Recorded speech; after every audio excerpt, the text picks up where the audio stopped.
Hey friends, we're talking about a very difficult topic this week. Philip Yancey, a popular Christian author, has had a pretty dramatic fall from grace recently.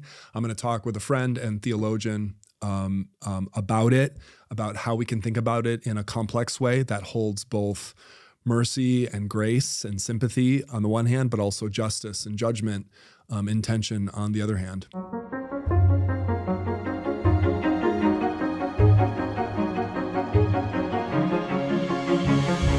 I'm here with Lindsey Hankins, a professor, a theologian, an author, a trusted guide, a friend, someone that I invited here to help me talk about a hard topic. Welcome, Lindsey. Hi, thanks for having me. Thanks for being here.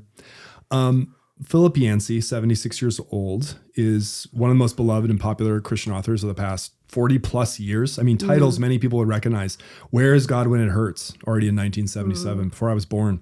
The Jesus I Never Knew, a book I've read and used with students. What's So Amazing About Grace? Great title.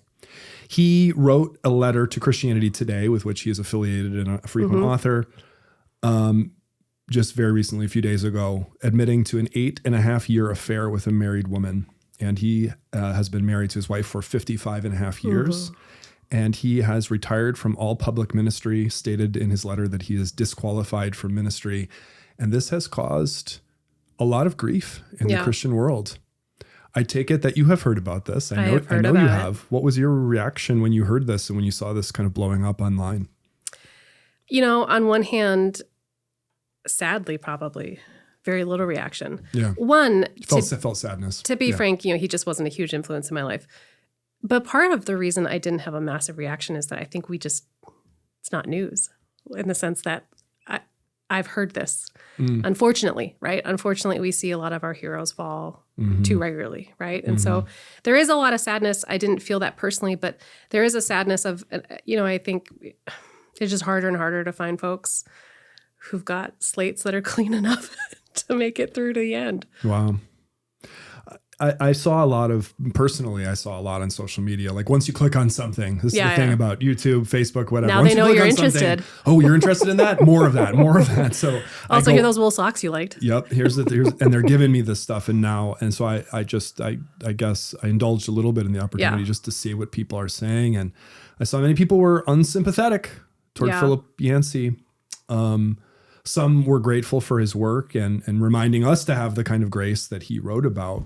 Maybe we can say that everyone can react differently to something like this. Like it's not clear from a theological or a spiritual or pastoral perspective that you would mandate Christians, you should react this way. You expressed unsurprise, but is there a way Christians should respond to news like this of a fallen leader? Well, on your first point, I think it's a totally pastoral response to simply recognize that people are going to feel grief, right? And that it's the loss of trust, the loss of hope that you had, the loss of just sort of a sense of this this paragon of whether it's virtue or a theological giant, like that, this loss of someone that you looked up to. You get to feel that loss. And that feeling, it might be anger, might be, what would it be, sadness. Yeah. So you get to do those things. That's one thing. But then your question sort of is like, what should? What should we feel? What should we do? Yeah. And I think that gets a lot more complicated, right? Because it's getting at is there a particularly Christian response to forgiveness? Is there a particular Christian response to falls from grace? I think, and this is where there's just a lot to be said for the practical wisdom of a much thicker description of a story.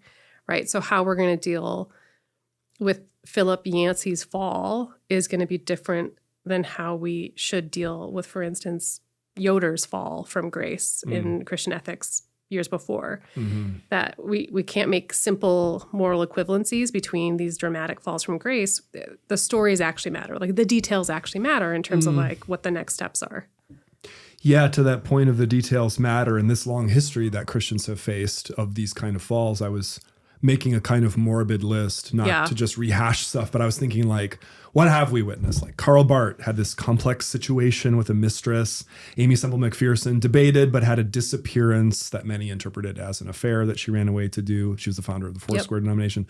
John Howard Yoder sexually abused over 100 women in the 1970s and 80s at the seminary where he taught. That seminary has publicly acknowledged that and apologized. Jim Baker and Jimmy Swaggart in 1987, 1988, huge deal. Jean Vanier, L'Arche founder, 2020. Yeah. That was really devastating for people because of the type of ministry that was with disability and so on. Theodore McCarrick, a cardinal and archbishop of Washington, D.C., sexual contact with minors and seminarians came to light in 2018, and obviously a stand-in for much bigger problems in the Catholic Church. Bill Hybels, Ravi Zacharias, Carl Lenz, a sort of Gen Z millennial influencer pastor. And I was thinking all these cases, they're not all the same. Some of them involve, abuse or assault, things like that. Some involve minors, some do not. Some involve things that are disputed. Some involve situations that are just confusing and nobody really knows what was going on. Like the Karl Barth thing, for example, seems kind of confusing, or the Aimee Semple McPherson, perhaps. And so, I was struck by just how many different ways there are for this to go wrong and the variety of things and how that might affect how people respond to these things. At like a practical level, it's important to distinguish the kinds of ills that are done that are accidental. Hey, I never meant to do this, but I did, and I'm really sorry. Versus the ones that are purposeful, versus the ones that were premeditated, versus the ones that are systemic, versus the ones that are repeated, right? Like any one of those category differences significantly changes how we ought to operate when we deal with this ball, right? When we deal with someone in some way that they've caused harm, potentially grievous to another. Yeah. One of the difficulties, and I'll just keep going back to Yoder because, I will first say, this is a great example of like, it is not a moral equivalency of what has happened in terms of these two stories. Yoder, as you rightly noted, over decades and decades and decades, abused, assaulted, harassed, well over 100 women, and then was absolutely unrepentant about it to his death. Versus Philip Yancey, who absolutely made a massive mistake over 8 years, but in a consensual relationship. Not a one day or one night or even 1 year thing. I mean, but also, so far as we know, between two consenting adults who made terrible choices over the long run. Right. So I'm not trying to make any kind of moral equivalency here, but I do want to highlight one of the things that I think knits together the pain that comes from both these falls from grace for all their differences. For Yoder, for those listening who don't know who he is, he was a really important figure in Christian ethics insofar as that he gave a profoundly powerful and significant voice to Christian theologies of nonviolence, and is most popularly understood and trafficked today by Stanley Hauerwas, who is a huge figure in ethics, in Christian ethics today. What is so damning about Yoder's fall from grace is that he purposefully, explicitly used the same logic that lifted up his theology of nonviolence to validate and support his abuse of these women. And it was explicit about that. And so it makes anyone in his wake in that tradition who's interested in his theology of nonviolence wonder like how deep that rot goes. If it could be used to these ends. What ought I make of it? Or did he develop it in some twisted way as a way to actually do the abuse? So it gets at the root of like a central deposit that he's left in this Christian tradition.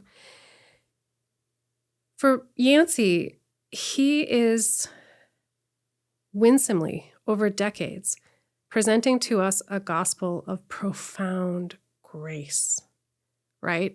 A gospel where God's faithfulness to us is shown in radical acts of grace and love again and again and again. And one of our most powerful examples of that, lived examples of that here on earth, is that relationship between a man and a wife in marriage where you promise to have a somewhat similar kind of covenant faithfulness to one person. And to have someone so aware of grace, so aware of faithfulness, erode that. Not one time, not an infelicity, right? It rightfully, I think, puts the person who sat at Yancey's feet in the same way, in a somewhat similar way, right? Formally speaking, for someone who sat at Yoder's feet, it calls into question the message, right? Like that they had this powerful central message. How could that be true now seeing such a radical departure from it in the life of this individual? How could they live in such a way were they truly to have believed what they told me, which I believed? And I think that's one of the real damages done when people fall from grace in these particular ways, is that they don't just take down their reputation. They don't just harm their immediate circles. They harm those larger circles of people who were given a different way to see the world and who were given potentially a different way to live in this world. It calls into question like whether that's true or not. Yeah. And that's a devastating loss. Or at least at best recalibration, right? But it's massive. Yeah. I just want to dwell on this point that you're making in one particular aspect, like how does someone do that? And I had a colleague and a friend who's the dean of Portland Seminary right now was talking about this ancient spiritual formation analogy that our inner life is a mansion or a house, with many rooms. And this idea that how is it the case that we can have a room in our house that's somehow like hidden, or we think it's hidden from these other rooms, and one can lock these doors and shut this off, and what kind of process of logic or denial or even theology could actually create, like, is that the dynamic that a person could write so compellingly about grace and these themes and yet still have this, I guess, this little place or this room? Right. Is that a good metaphor to explain how someone could do that? Is there some other metaphor? What do you think? Well, I think what that metaphor gets at is this, at its most mathematical interpretation is this idea of integrity, right? Like you slice and dice someone in any given direction and they're the same person. Do they act the same way in a boardroom as they do in the grocery store, as they do in front of their daughter or son? Yeah. I'm not going to sit here and psychologize. I shouldn't, and I can't. I can't do the work of how we can have these bifurcated selves at a psychological level. I can say that from a theological perspective, how one views what it means to be human, your specific and operating hamartiology, which is a fancy way of saying how you view sin, and the function of grace actually really matters. So for instance, and this is like so broad, it's almost untrue, but I think it might be somewhat helpful.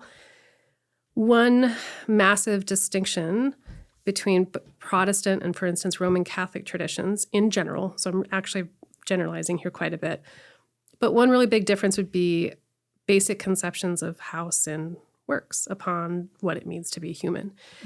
And one massive difference would be that in the Catholic tradition, there's almost a kind of accreting ontologizing view of grace, in the sense that grace is this thing that actually radically transforms you from the inside out, and it sticks, meaning you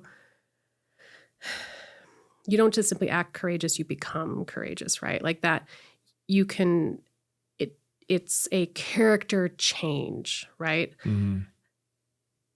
That's a different view of the human person and the role that sin and grace works than, for instance, lots of Protestant congregations where there's this sense instead that what grace does is operate profoundly in the moment so that I don't act as I otherwise would.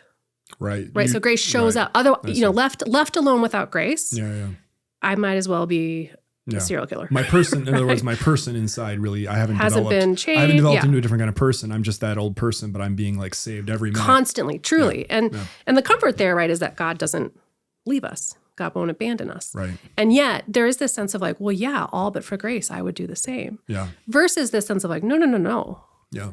I have been radically shifted, changed, whatever.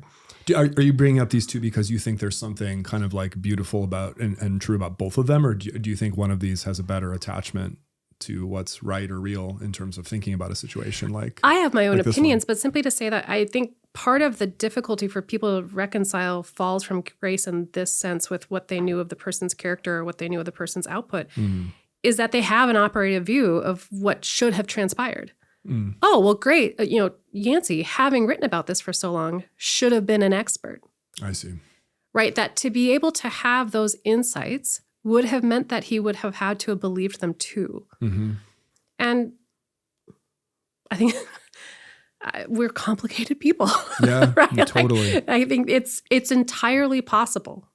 It's entirely possible to say true, good, and beautiful things. Mm-hmm. And you be some shade of gray on any one of those categories. Yeah.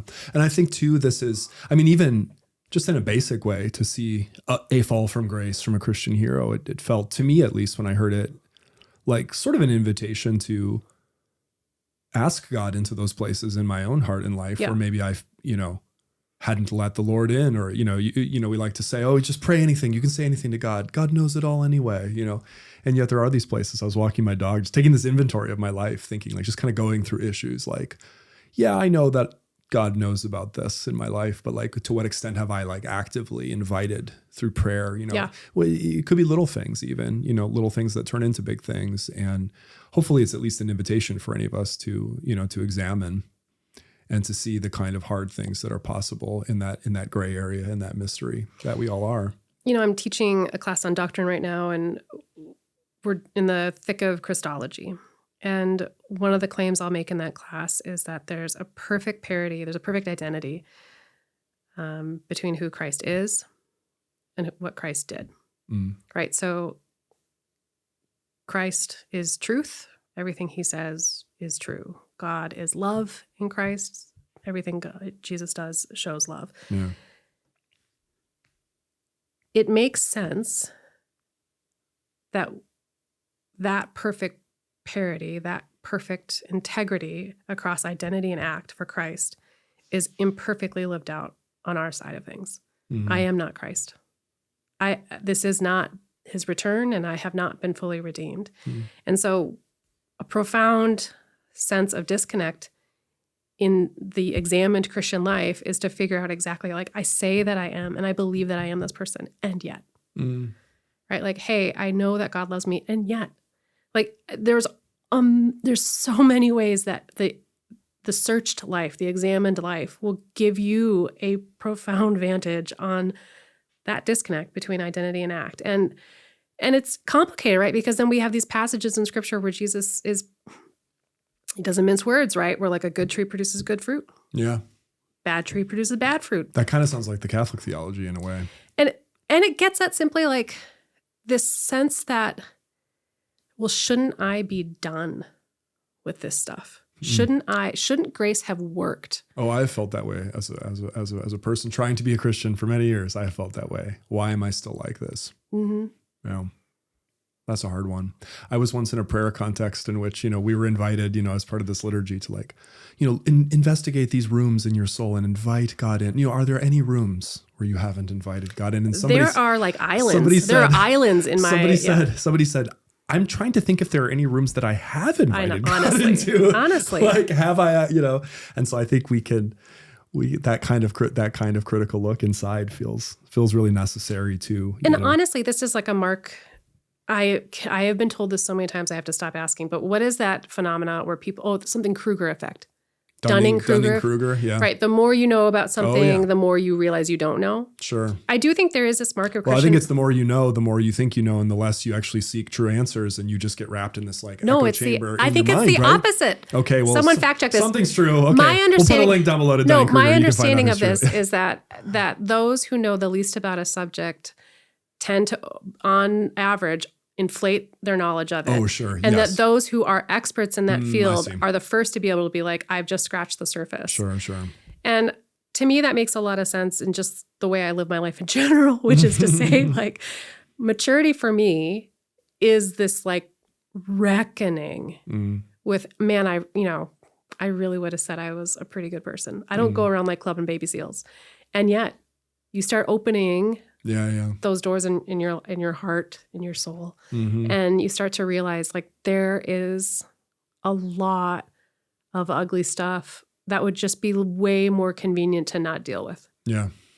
But you get really comfortable with it. Sure. You get really comfortable simply being who you are and doing all the add-ons and all the negotiations you have to do to navigate a life, right? Mm-hmm. And so what's a proper Christian response to Philip Yancey's fall from grace? Compassion, a sense of sympathy, if not empathy, for how hard it would be to admit a wrong like that with the platform he has. Like admitting to a failure to one person is really different to a room, is really different to a town, is really different to a nation, to a world. Yeah. So there is a kind of integrity that shows in the willingness to admit those ills, those wrongs. But a proper Christian response needs to be bracketed on either side with equal parts love and justice, right? Like that. A wrong has been done. He doesn't need to go to jail. This isn't like a legal issue, but a wrong has been done and rights will have to be made, right? Like that recompense will have to be made at very least in that relationship. Right. And I applaud him for stepping down from active roles of leadership and ministry to the extent that he did. I think we have not, as a Christian church, too often we seem to blur the lines between what forgiveness could look like on one hand and reinstatement on the other, which is to say that when Christian leaders, as Christian leaders, fall horribly from grace for massive moral misgivings, I think we need to be a whole lot better about not putting people who've shown that they can't handle that position of power back into that. Oh, right. That reinstatement. Yeah, you worry about that.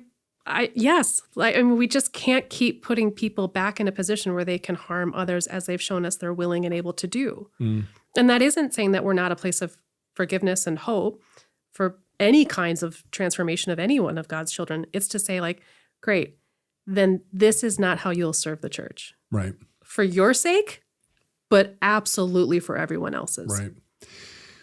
We are left with an enormous, if we followed the road of maybe even seeing integrity and sympathizing and empathizing and forgiving and even with justice, doing that work to the maximum that we could, we are still left with I think an enormous practical problem for a lot of people. Namely the question of how we would access or read the work of those whose career, I mean, I think of like an artist or a writer. Philip Yancey was primarily a writer. And of course, this could apply to lots of non-Christians too, lots of reckonings here, similarities to the Me Too movement with actors and producers. How do we access the work of those whose careers have been marked by this bad behavior? What are we supposed to do with it? Can we still read it? It's like, well, no, of course you can. There's no law against it. Yeah. I'm guessing I don't know if Christian bookstores will pull his books now or if they'll still, I'm sure they're still on Amazon and you can still buy the books and so on. I guess the question is for any individual who finds continuing teaching and encouragement in those books, how are they supposed to now go back to it? Can they? Or even is there an obligation now not to read those books or not to read those words or to see those words in some different way? How do we think about this? This is a practical question for every professor, for every theology professor at the beginning of every term, right? And truly probably every professor, right? Like that if you simply limited the canons that you presented to students to the morally perfect. Oh, I see. Art history as well. It would be an incredibly short list of film history, literally any field, right? Any field. So I'm saying as a theologian in my own classes, I'm literally doing this kinds of calculus every semester. Am I going to have them read this person now that we know? Am I going to do? And I say that especially as a historical theologian, right? Like these are the people that I've spent my life getting to know. Mm-hmm. And so I have made, and I'm not saying that this is the only way to do it.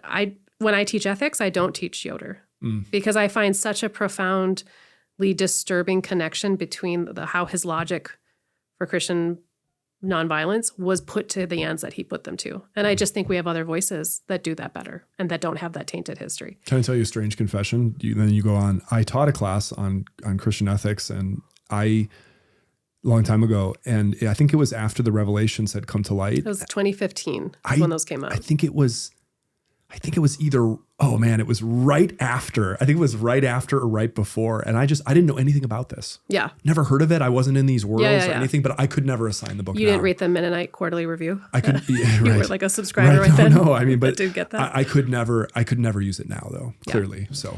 And so there's like an element of conscience there. And there's an element of sort of scholastic integrity. And so for me as a teacher in Christian ethics, that's a non-starter for me because there is such a close connection between artist and artifact. Yeah. In that case, I teach Luther. My students are going to read on Christian freedom next week. And man, I'm a Protestant. I love Luther in so many ways. And all you have to do is read his treatise on the Peasants' Revolt and the one he wrote right before he died against the Jews. And you will have a lot of reckoning to do about whether or not this incredibly complicated individual has any place on your syllabus. For all that he did, tectonic shift in generally world history, truly. And yet, should he be in my syllabus? Like, is this someone that he has a book entitled, or a treatise entitled, something I'm paraphrasing, Why We Should Drive Jews from Our Land and Burn Their Synagogues. Against the Jews is, yes. It's horrible. So there's a tough inheritance horrible. there with anti-Semitism. And I do actually still use Luther. Why? Because I have been able, with integrity, with my conscience, to sit here and say, I don't see the same inherent connection between artist and artifact that I see in Yoder. But I think that, listen,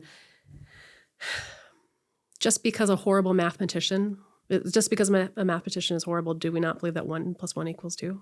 I think there's a way that you can sit here and say truth is truth, right? Like I really want to disconnect the artist from the artifact in such a way that no matter the failures of this individual, we can still hold on to the good truth, goodness, and beauty that came out of that. I tend to think that in any venture, there's a much closer connection between artist and artifact. And I lean on theologically that creation bears the mark of its creator, that we ultimately as image bearers are the image of that God. And so I'm not won over to the sense that there's a radical disconnect. I think some forms of Christian response that seem legitimate to me have to acknowledge the ills that have been done, right? So there has to be this sense of Caravaggio murdered someone, right? But like I can look at his art and still see this transcendent beauty that he's communicating, and yet reckon with the fact that he was a morally compromised individual.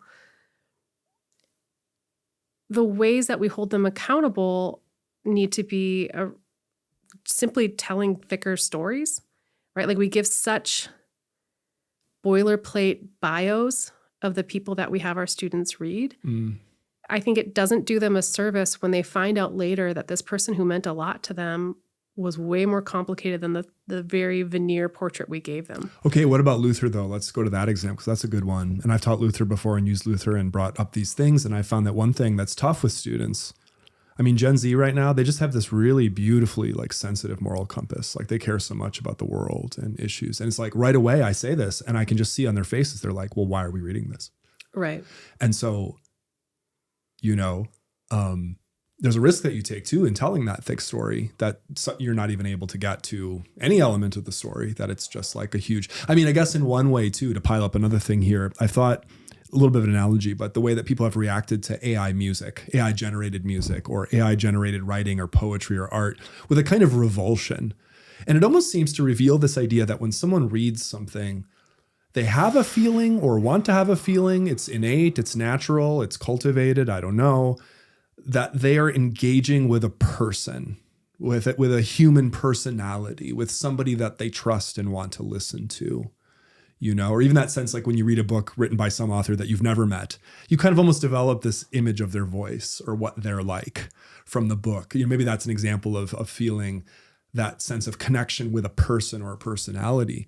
And if there are certain things about that person or that personality, that just gets broken, Yeah, I don't think any of us want to feel scammed. And so I think there's this sense of like, hey, this facsimile of a human voice that you're using with me, I know what you're doing. You being not a human. Like there's sort of like a knee-jerk deception that feels like it's under the surface there of like, you're pantomiming what it means to have a human interaction. And there's something potentially really disquieting about that. You're pantomiming what it would be for humans to produce this work, and it's deeply disquieting. Versus like, I'm not angry when a machine makes a car, right? Like it's not pretending to be like a human artist in that respect. Right. You tell me if this is awful, Brian. Here's what's actually going to happen in class is that I'm going to assign this work to them. They're going to read it. Having read it, having taken in what they think of Luther on this beautiful treatise, then I will tell them who he is. Oh, I see. And I like that approach, actually. I think that makes sense. I say that not out of subterfuge, not trying to keep things from them, but to say like, I'm not sure you could hear him on his terms, on the best terms, but I'm also not inclined to lie about who this individual was. And that I think he's such a great example of an individual who is so capable of such beauty and such just honestly horrific vitriol. I understand. I understand that tactic. And I think as long as you're getting to the thick story, the order is you can do it either way. I think in some ways it would be just a tactic.